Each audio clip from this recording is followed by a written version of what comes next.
And then I'm not sure, we probably won't get to Vidaste, but we've got Vidaste videotape from last period, so we'll have them on YouTube and you guys can watch it on YouTube, okay? You've got the note sheet in front of you. We will be discussing his presentation later on, so be sure and just jot down things as we go here if you need to. And that's it. Thanks for coming, Lindo. Hi guys, my name is Lindo. My full name is actually Lindo Bushe Simisi Similani. But I just go by Lindo, that's easier to, it's a short form of my first name, it's easier to refer to. Does anybody want to volunteer to wear my beautiful national costume? Yeah, I'll have that guy. Last time I had so many people I had a difficult time choosing, I just chose the guy.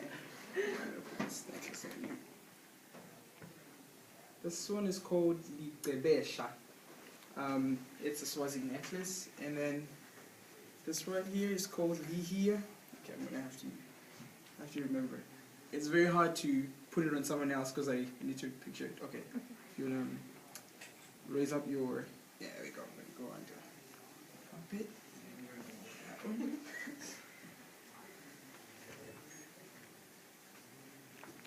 All right. So he's gonna be our Swazi for today. So this is what a Swazi, an awesome Swazi would look like. Pretty much everyday life or for traditional events.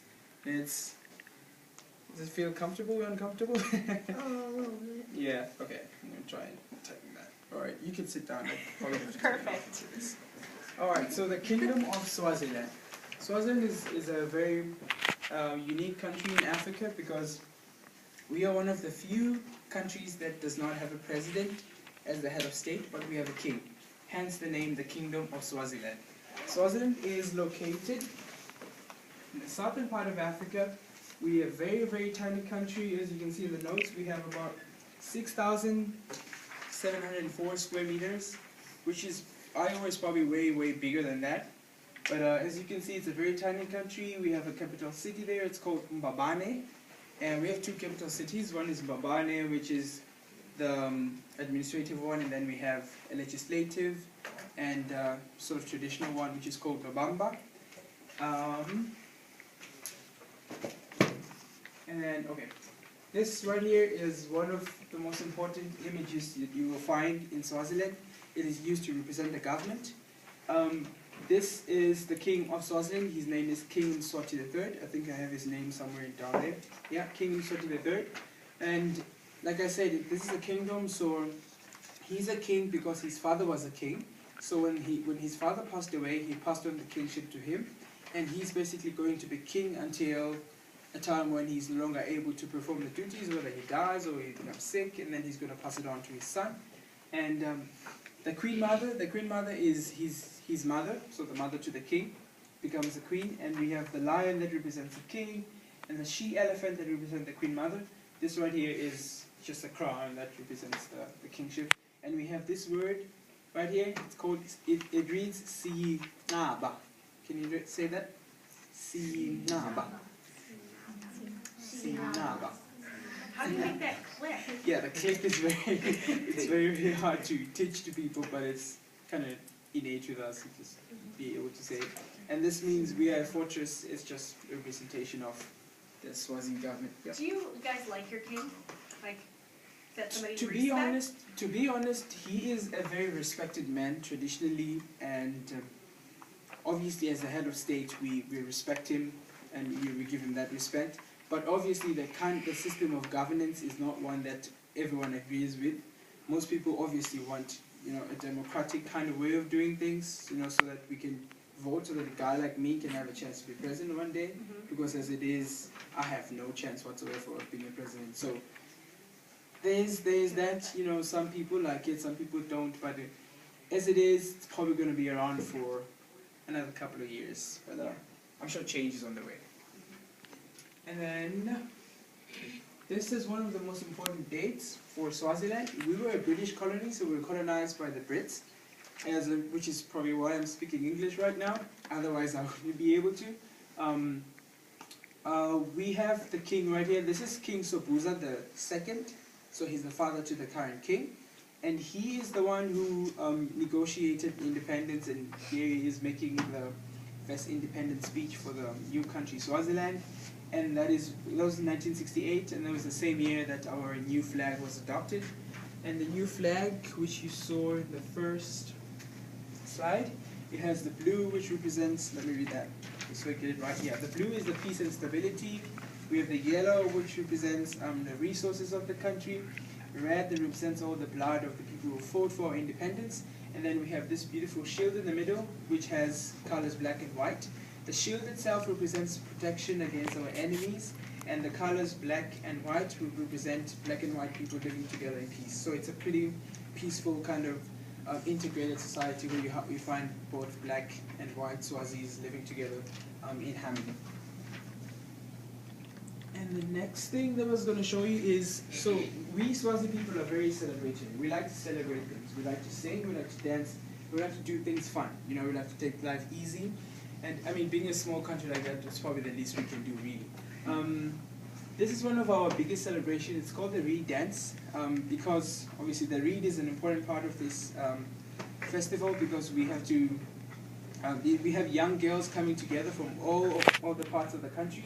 We have about, last year I think they had about 60,000 kids, just 60,000 young people, girls coming together to celebrate, you know, being young, to celebrate, they're not married yet, so they celebrate their virginity, they celebrate their being Swazi, they celebrate the king, and they basically, they pick up this reed and then they deliver. It's a very wonderful ceremony to watch, and I think I had a video that could quickly show you what happens during this festival.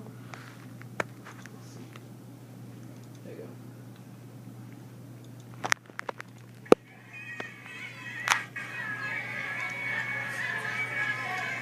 So these are the girls.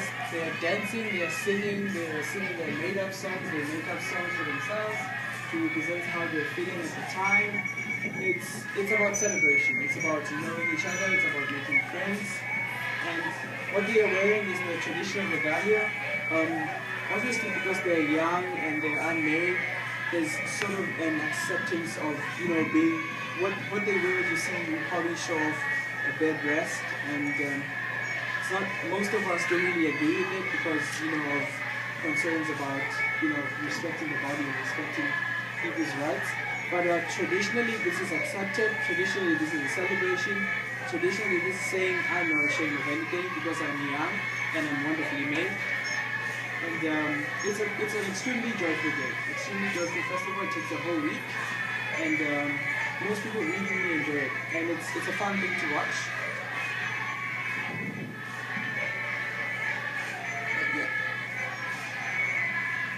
All right.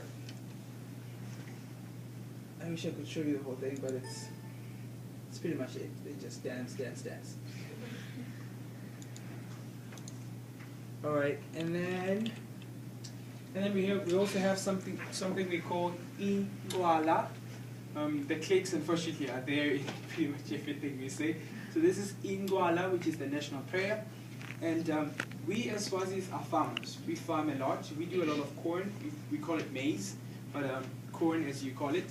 And so this is more like a celebration. This is like a male version, basically, of what you were saying before.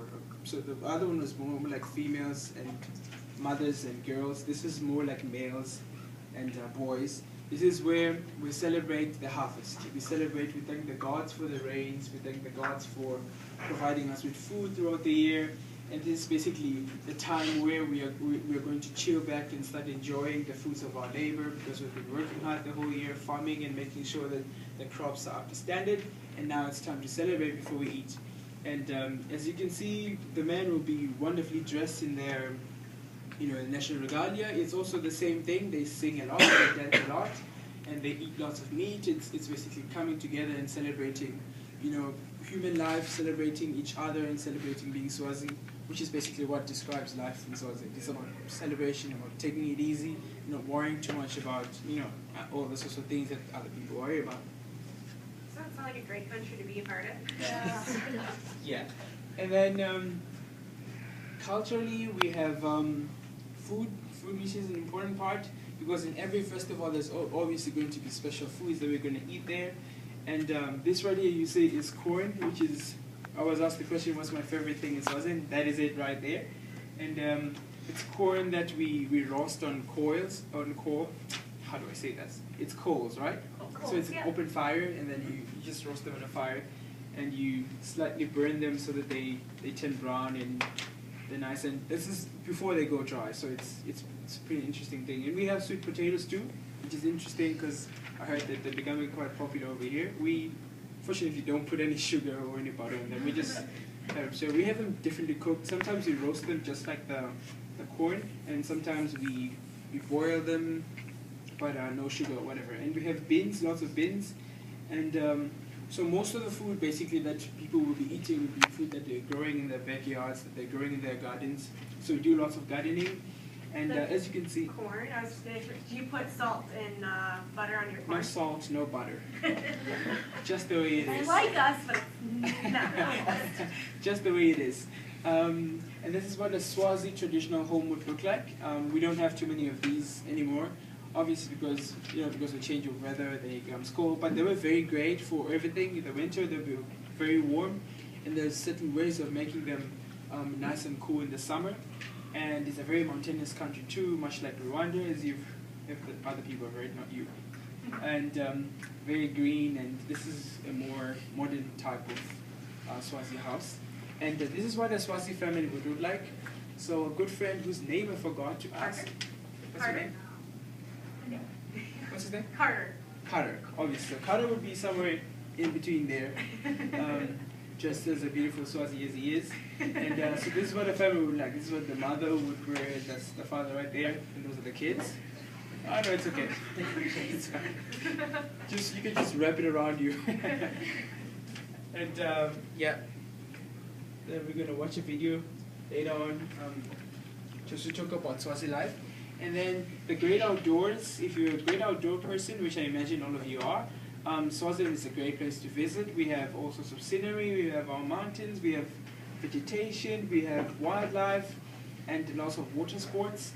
And as you know, as we can imagine, it's a very warm country.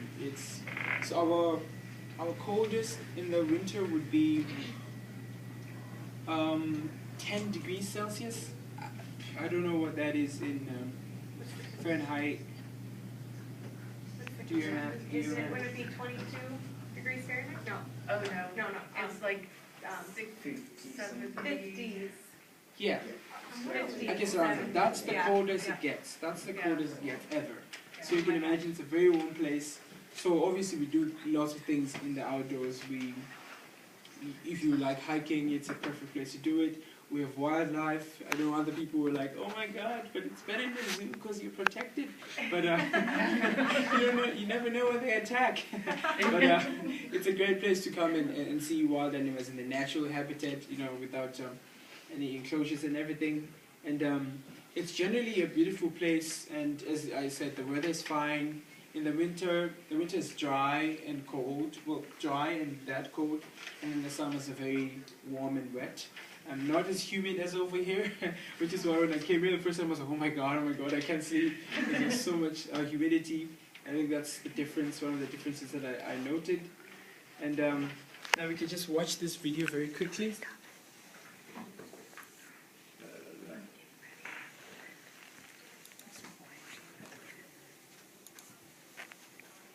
Okay, last time the sound didn't work out so well, so I'm going to refresh it.